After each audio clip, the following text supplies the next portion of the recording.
Good morning.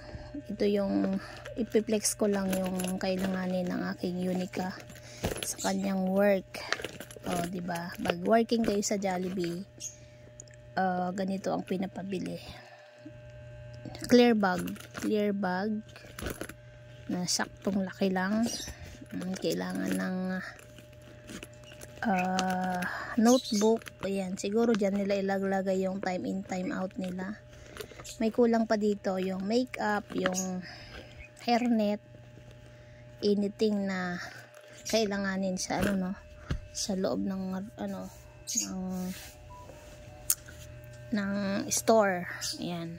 Tapos ang uniform, syempre ready na natin. Ayan, planchay natin yan later. Tapos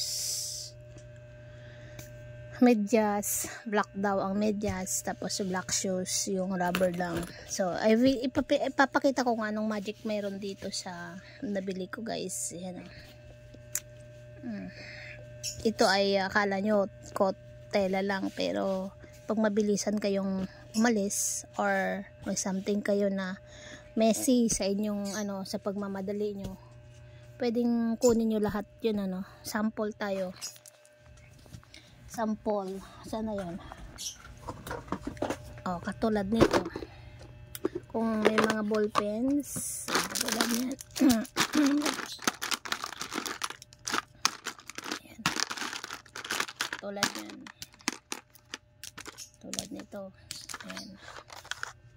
Oh, may gusto kayong iligpit agad-agad na wala kayong magpaglagyan. Tapos yan, ay mali, malaki. Yung ito, kunin na natin ito. Ay charger, okay, charger. Kailanganin lang. Kunwari kailanganin nyo na ganyan.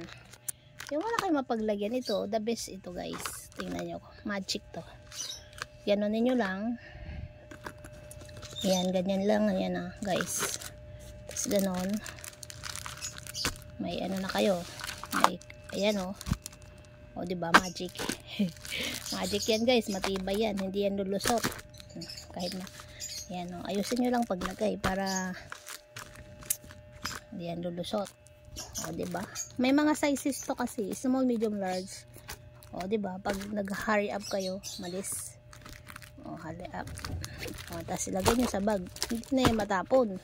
Kahit anong gawing nyo dyan, takpak nyo dyan, hindi yan mag-hiwa-hiwalay. Tapos ilagay nyo na sa bag. O diba? May instant lagayan kayo. Yun lang. Maganda yung nabili ko nito, guys. Wala pa 100.